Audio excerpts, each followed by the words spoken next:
Halo pemirsa, kembali lagi di Wani Sore Akhir Pekan.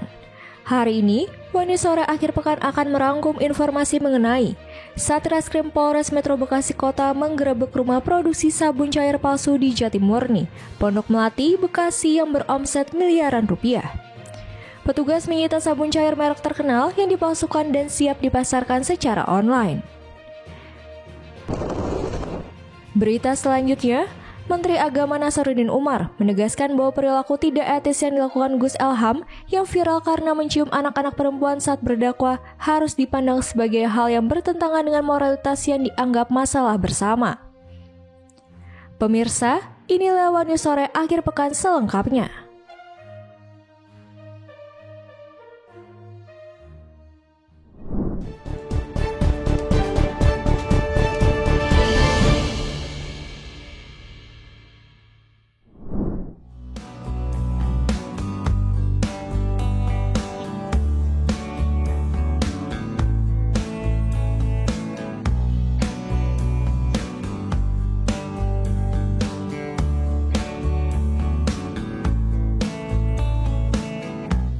Presiden Prabowo Subianto kembali menunjukkan kedekatannya dengan Raja Kerajaan Yordania Hashimiyah, Abdullah II bin Al-Hussein.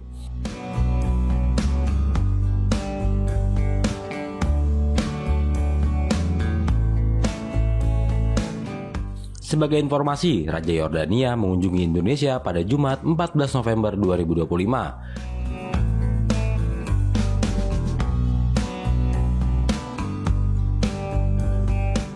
Keduanya sempat menaiki helikopter bersama. Momen tersebut diabadikan dalam foto yang diunggah Prabowo dalam akun Instagram pribadinya @prabowo.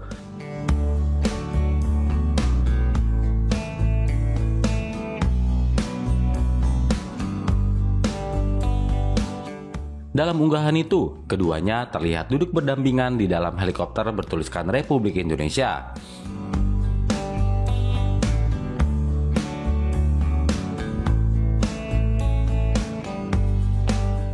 Kepala negara terlihat mengenakan baju safari dengan kacamata hitam, sedangkan Raja Abdullah II mengenakan seragam militer Yordania.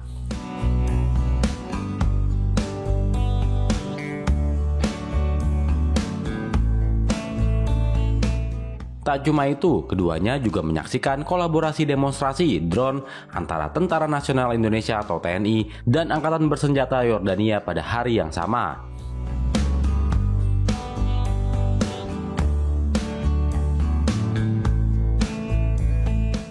Demonstrasi bertema kontra terorisme tersebut digelar di lapangan tembak Brigif 1 Parako, Korps Pasgat, Jakarta.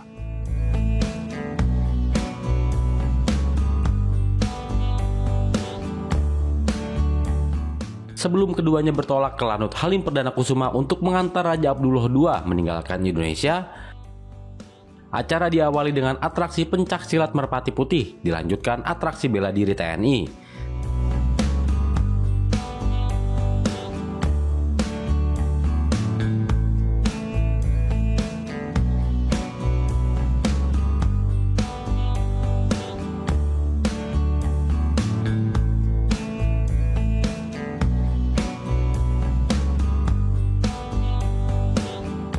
Sebagai uji kemampuan prajurit di berbagai medan tempur dan ditutup dengan demonstrasi drone.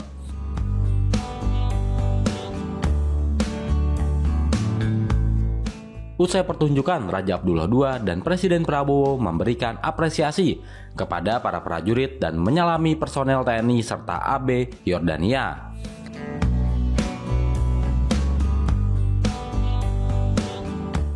Setelah itu, keduanya meninggalkan lokasi menuju Bandara Halim Perdana Kusuma.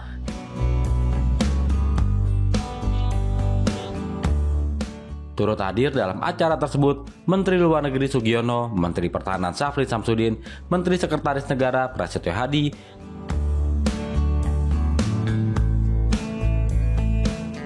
Sekretaris Kabinet Teddy Indrawijaya, Kepala Badan Komunikasi Pemerintah atau Bakom Anggaraka Prabowo, serta delegasi Yordania.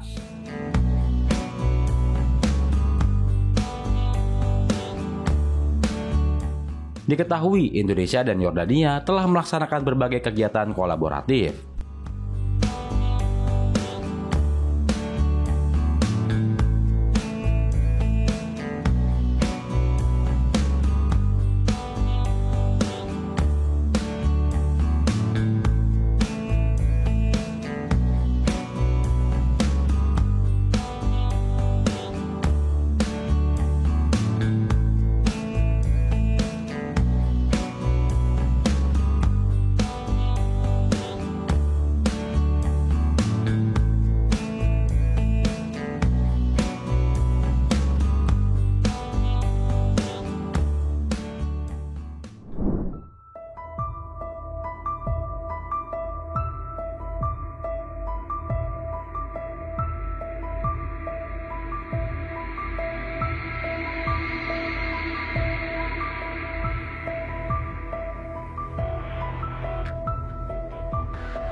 Menteri Agama Nasaruddin Umar angkat bicara terkait kontroversi perilaku pendakwa asal Kediri, Jawa Timur Elham Yahya Lukman atau Gus Elham.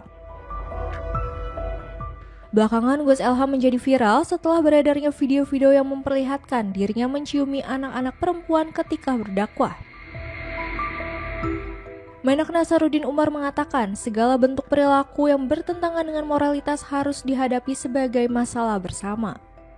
Ia mengingatkan bahwa siapapun, tanpa terkecuali, wajib menghindari tindakan yang tidak etis. Karena dampaknya tidak hanya mengenai pelakunya, tetapi juga dapat mencoreng nama lembaga atau komunitas tempatnya bernaung. Kendati demikian, Nasaruddin meminta publik tidak mengeneralisasi kasus tersebut sebagai gambaran seluruh institusi keagamaan.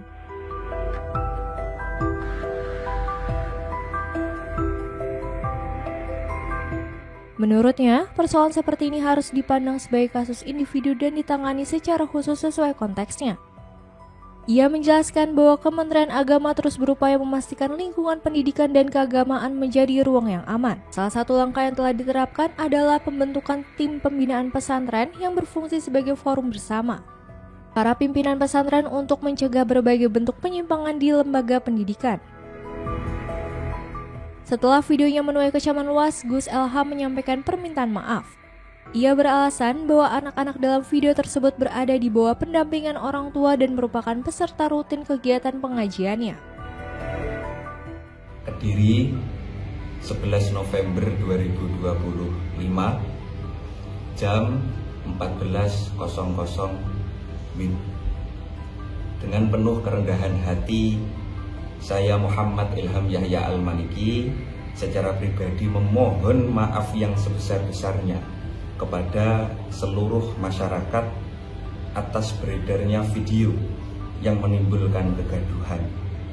Saya mengakui bahwa hal tersebut merupakan kekhilafan dan kesalahan saya pribadi. Saya berkomitmen untuk memperbaiki dan menjadikan peristiwa ini sebagai pelajaran berharga agar tidak mengulangi hal serupa di masa mendatang. Dan saya juga bertekad untuk menyampaikan dakwah dengan cara yang lebih bijak sesuai dengan norma agama, etika dan budaya bangsa serta menjunjung tinggi akhlakul karimah. Perlu kami sampaikan bahwa video yang beredar merupakan video lama dan telah kami hapus dari seluruh media sosial resmi kami. Dan perlu disampaikan juga bahwa anak-anak dalam video viral tersebut adalah mereka yang dalam pengawasan orang tuanya yang mengikuti rutinan pengajian saya. Namun demikian, saya tetap memohon maaf atas hal tersebut. Demikian permohonan maaf dan klarifikasi ini saya sampaikan, semoga Allah Ta'ala mengampuni kekhilafan kita semuanya dan senantiasa membimbing langkah kita di jalan kebaikan. Assalamualaikum warahmatullahi wabarakatuh. Sebelumnya, media sosial dihebohkan oleh cuplikan saat Gus Elham mencium sejumlah anak perempuan di atas panggung saat pengajian. Adegan tersebut disambut tawa jemaah yang menimbulkan kekesalan publik karena dinilai tidak pantas.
Indonesia sebagai negara kepulauan dengan wilayah laut seluas 5,8 hingga 6,4 juta kilometer persegi dituntut memiliki kemampuan maritim yang kuat untuk menjaga kedaulatannya. Upaya memperkuat sektor tersebut terus dilakukan melalui pengembangan industri pertahanan dalam negeri, termasuk PT PAL Indonesia yang kini menjadi salah satu pilar strategis dalam pembangunan kekuatan maritim nasional. Peluang penguatan itu semakin terbuka setelah pemerintah Rusia menyatakan kesediaannya menjalin kerjasama komprehensif di bidang teknologi maritim dengan Indonesia. Pernyataan kesiapan Rusia itu diungkapkan penasihat Presiden Federasi Rusia, Patrushev Nikolai, saat ia bersama delegasi Dewan Maritim Federasi Rusia melakukan kunjungan ke PT PAL di Surabaya pada 5 November 2025. Dalam kunjungan itu, ia menyampaikan bahwa Rusia siap membuka akses transfer teknologi kapal perang yang dinilai relevan dengan kebutuhan Indonesia, sebagaimana dikutip dari situs resmi PT PAL. Delegasi Rusia juga hadir bersama pejabat terkait dari pemerintah Indonesia untuk membahas arah kerjasama yang selaras dengan prioritas sektor maritim dalam RPJMN 2025 hingga 2029. PT PAL Indonesia menilai kunjungan ini sebagai momentum penting untuk memperluas kolaborasi strategis, termasuk dengan pengembangan industri maritim, penguatan rantai pasok, sumber daya manusia, serta sistem digital. CEO PT PAL, Kaharudin Jenot, menyampaikan bahwa perusahaan membutuhkan kemitraan jangka panjang untuk pengembangan teknologi kapal perang, kapal komersial, serta energi maritim terbarukan, dan melihat potensi besar kolaborasi tersebut dengan Rusia. Pertemuan itu juga membahas peluang kerjasama dalam sektor energi melalui pengembangan pembangkit listrik tenaga nuklir bersama Rosatom, perusahaan nuklir asal Rusia. Selain aspek teknologi, kedua pihak menjajaki penguatan sumber daya manusia melalui program vokasi, pelatihan teknis, dan magang industri dengan tujuan membuka ruang transfer pengetahuan bagi generasi muda maritim Indonesia. Rusia sebagai negara dengan kemampuan teknologi maritim yang maju dinilai dapat memberi nilai strategis bagi Indonesia yang berada di jalur perairan internasional penting. Dengan situasi keamanan kawasan yang terus bergerak dan kebutuhan modernisasi alutsista yang mendesak, tawaran transfer teknologi kapal perang dari Rusia menjadi kesempatan strategis bagi Indonesia untuk meningkatkan kekuatan sekaligus kemandirian maritimnya.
Sosok make-up artis asal Lombok Tengah, Denny Apriyadi Rahman, yang dijuluki Sister Hong, tengah menjadi sorotan. Setelah cukup lama menutup diri karena tekanan dan hujatan, Denny Apriyadi atau Dea Lipa kini muncul ke publik untuk memberikan klarifikasi. Pria 23 tahun itu membantah tuduhan bahwa ia menyamar sebagai perempuan dan terlibat perilaku menyimpang seperti yang ramai disebarkan sejumlah akun. Denny diketahui hidup dengan keterbatasan pendengaran sejak kecil.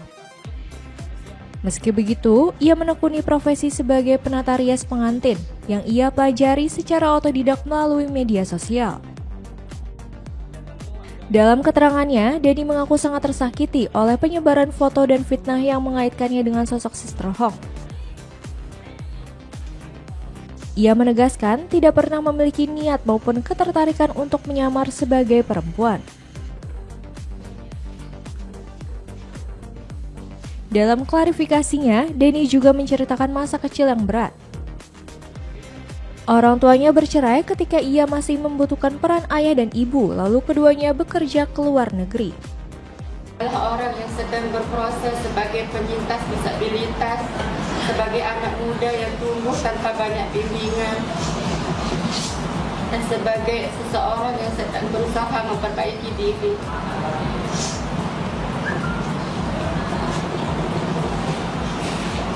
Saya sangat bersyukur karena dalam masa sulit ini keluarga, sahabat, dan orang-orang yang mengenal saya tetap mendampingi dan memberi saya kekuatan. Mereka membantu saya untuk tetap tenang agar saya bisa melanjutkan hidup dengan lebih baik.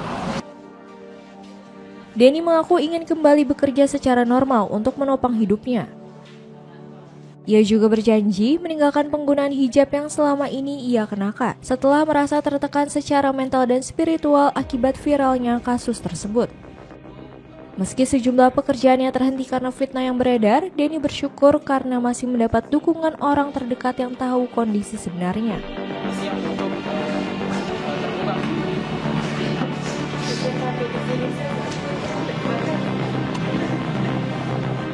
Dan tentu ada informasi yang teman-teman terima ini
Upacara hajat dalam Jumenengan dalam Nata Bina Yangkare digelar untuk mengumumkan Hamangkunegoro sebagai pewaris tahta Keraton Surakarta, menggantikan ayahnya Pakubuwono XIII yang telah wafat. Prosesi Jumenengan diawali dengan upacara khusus di dalam Ageng Prabasuyasa yang berada di dalam kompleks Kedaton sekitar pukul 10.00 waktu Indonesia Barat. Acara ini tertutup bagi media. Setelah itu, Pakubuwono XIV Purbaya keluar dari keraton melalui Kori Kamandungan menuju Siti Hinggil, diikuti para sentono, abdi dalam, dan tamu undangan.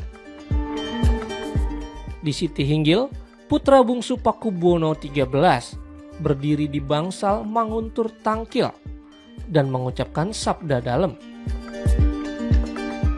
Salah satunya menyatakan pengangkatan Gusti Purbaya sebagai Sri Susuhunan di Keraton Surakarta Hadiningrat.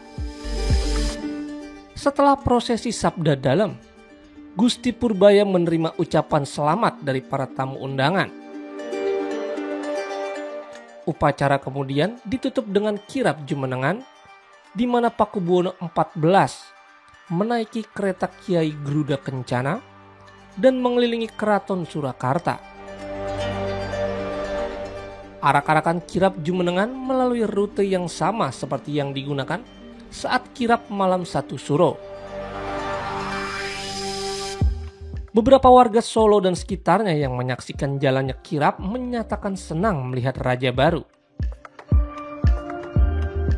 Meski konflik keraton kembali muncul karena adanya 2 calon raja lain, masyarakat berharap masalah ini dapat diselesaikan dengan baik, karena semua pihak masih tergolong keluarga. Ini adalah salah satu dari proses dalam kaitannya dengan jalan itu melalui pertama pilihan nama, kemudian pernyataan, yang kemudian pengukuhan baru saja. Nah ini deklarasinya, ya bahasa sekarang kan kepada masyarakat mengumumkan. Bisa tadi untuk prosesi di dalam seperti apa berjalannya? Prosesi yang di dalam itu nios saking dalam makin kok, kemudian menuju Paras, menuju ke Gatang Manggrab sampai Lopo 1 Paras, dari Bangladesh, kemudian ke sini terus sampai Bangsa Semangat, sampai menuju Bangsa Mandur Tangge untuk menyampaikan pengukuhan terkait banyaknya VIP. Kita lumayan merinding sih, karena kalau di Klaten kan nggak ada acara seperti itu, jadi ya merinding aja, kayak ternyata ya kejawaannya masih kental gitu loh, ternyata budaya seperti ini masih kental. Kalau dari FYP di media sosial taunya nggak ya kalau nggak salah, tapi ini yang berbahaya yang muda. Oh, gitu. Cuma tahu kalau ada 20 ya. Tapi nggak terlalu mengikuti. Baik itu aja. Nanti coba ya, nanti dilihat ke depannya bagaimana. Ya saya ya senang lah rasanya ada setelah meninggalnya raja yang sebelumnya ini, diangkatlah putra raja. Ya kita tinggal saja menyengkuyung gitu saja. Semoga saja tetap rukun, itu kan juga saudara gitu aja. Saling menghargai, saling menghormati, biar jadi rukun-rukun lah. Biar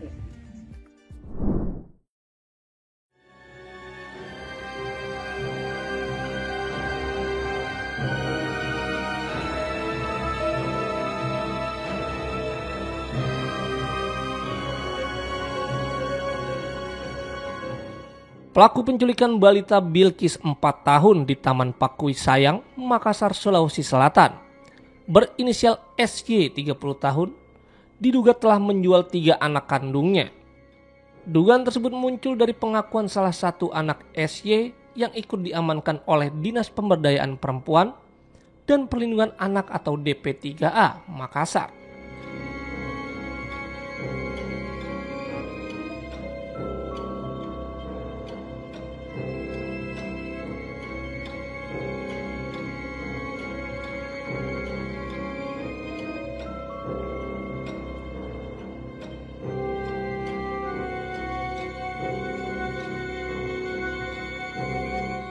Kepala DP3A Makassar Ita Isdiana Anwar menjelaskan bahwa saat pihaknya mengamankan 2 anak SY, anak berusia 9 tahun itu mengungkapkan masih memiliki 3 adik yang telah dijual oleh pelaku.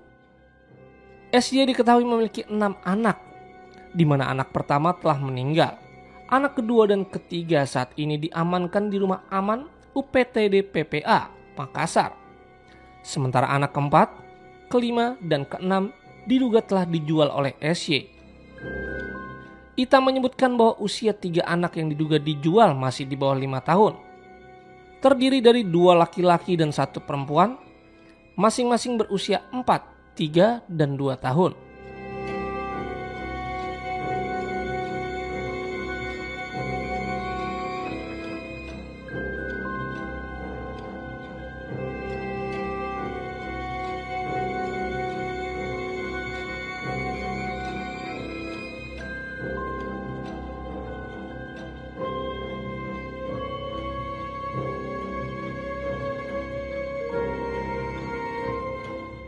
Pihak DP3A masih melakukan penelusuran untuk mengetahui keberadaan ketiga anak tersebut. Kasat Reskrim Polrestabes Makassar, AKBP Devi Suyana menyatakan bahwa pihak kepolisian telah menerima informasi dengan penjualan 3 anak SY dari UPTD PPA Makassar. Ia menegaskan bahwa informasi tersebut juga dikonfirmasi oleh pelaku dan pihak kepolisian saat ini tengah mendalami pengakuannya serta melakukan penyelidikan lebih lanjut.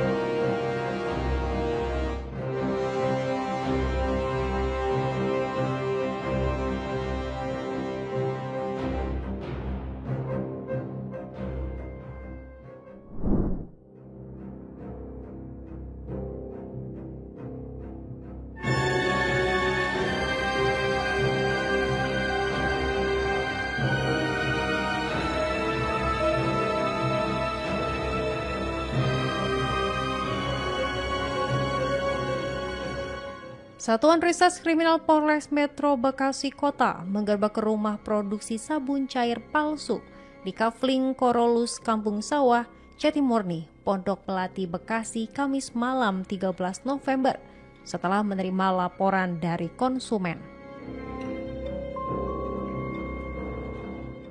Petugas mendapati sejumlah pekerja sedang membuat dan mengemas sabun palsu ke dalam jerigen.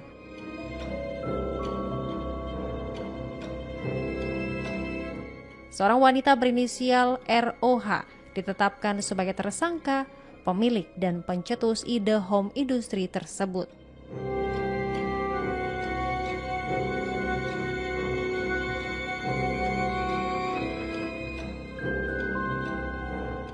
Kapolres Metro Bekasi Kota menjelaskan, tersangka awalnya menjual sabun cair tanpa merek, namun kurang laku.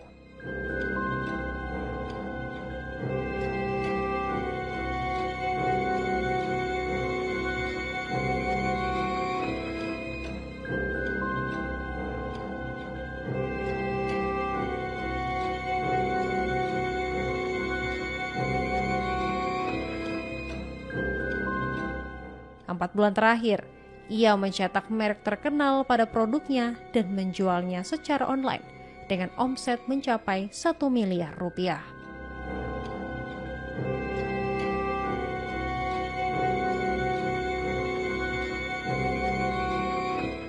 Ketua RT setempat mengaku tidak mengetahui aktivitas pembuatan sabun, hanya mengetahui pelaku memiliki usaha sablon.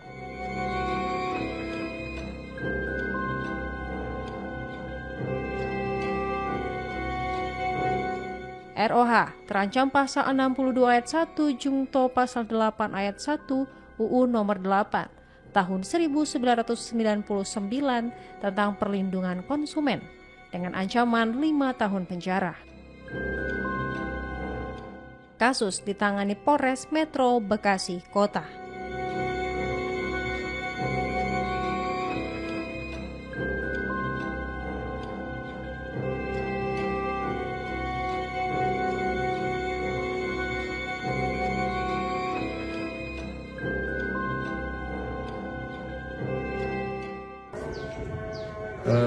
Ini home industry, karyawan cukup banyak, kurang lebih 20 orang.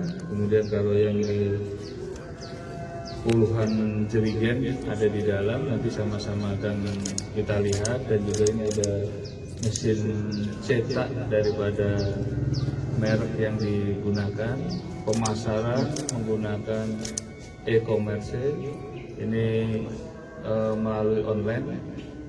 Ini memang pelaku awal mulanya memang pernah membuat sendiri, dipasarkan ke tetangga-tetangga, kemudian juga melalui online, tetapi karena tidak ada merek, jadi tidak laku dan juga kemudian di blacklist oleh penjualan online tersebut. Kemudian dia mulai menjiplak dengan merek-merek tertentu yang memang digunakan seperti itu. Pak, terungkapnya seperti apa Pak kasus ini Pak? Informasi dari masyarakat. Pak, pengaduan dari masyarakat. Sudah berapa lama Pak beroperasinya Pak? Ini kurang lebih sekitar 3-4 bulan. Dalam waktu sebulan ini bisa keuntungan berapa Pak? Bisa berapa Pak untungnya dia? Kalau omset penjualan, kita tidak bicara keuntungan ya. Omset penjualan kurang lebih sekitar 1 M.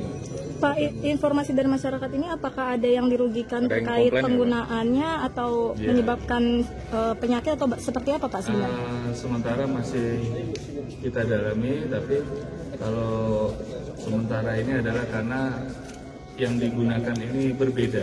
Jadi kan ada yang ini kan misalnya Rinso biasa menggunakan Rinso yang asli seperti ini, tapi kalau menggunakan ini berbeda ini ya, seperti itu. Total berapa produk Pak yang dipalsukan Pak?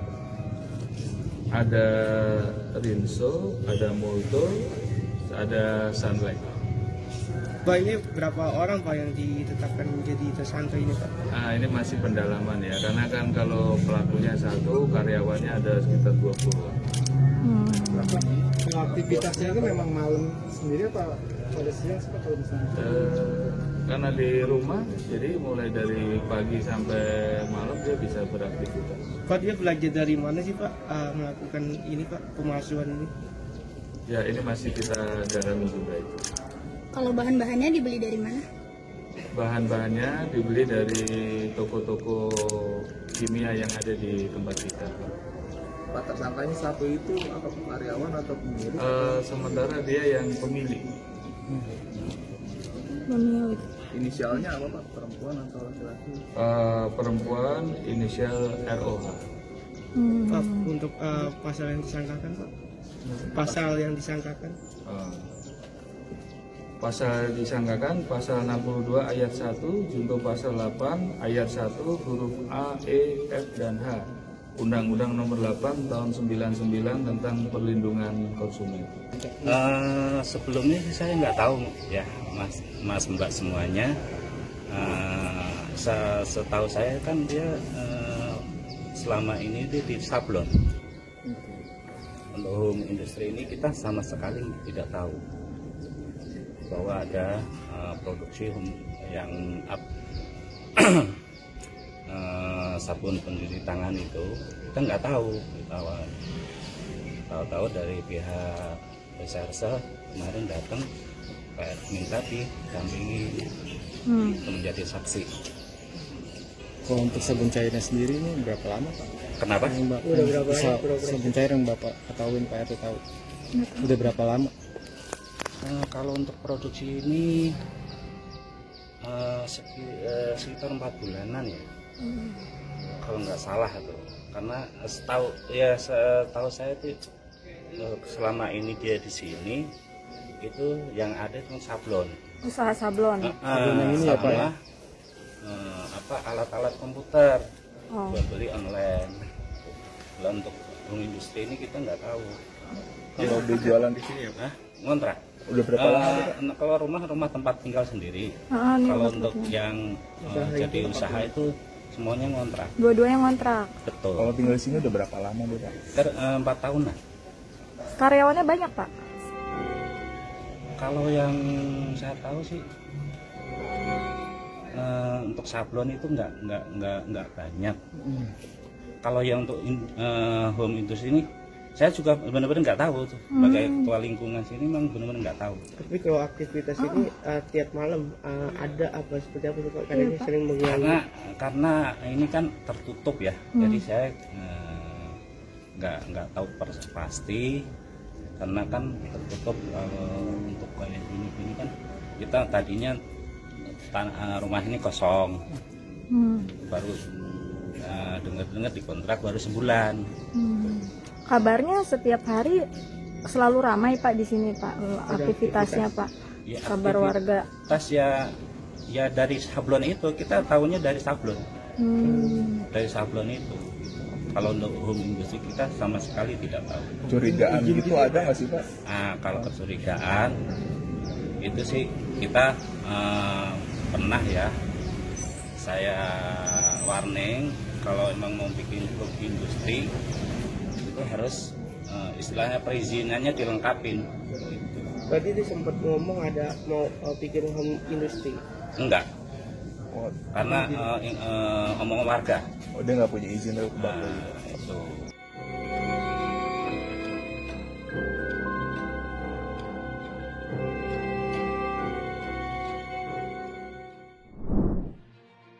Demikian informasi yang dapat kami sampaikan pemirsa. Terima kasih telah bergabung bersama kami. Sampai jumpa di One News Sore akhir pekan berikutnya, setiap pukul 7 malam hanya di kanal YouTube TV One News.com.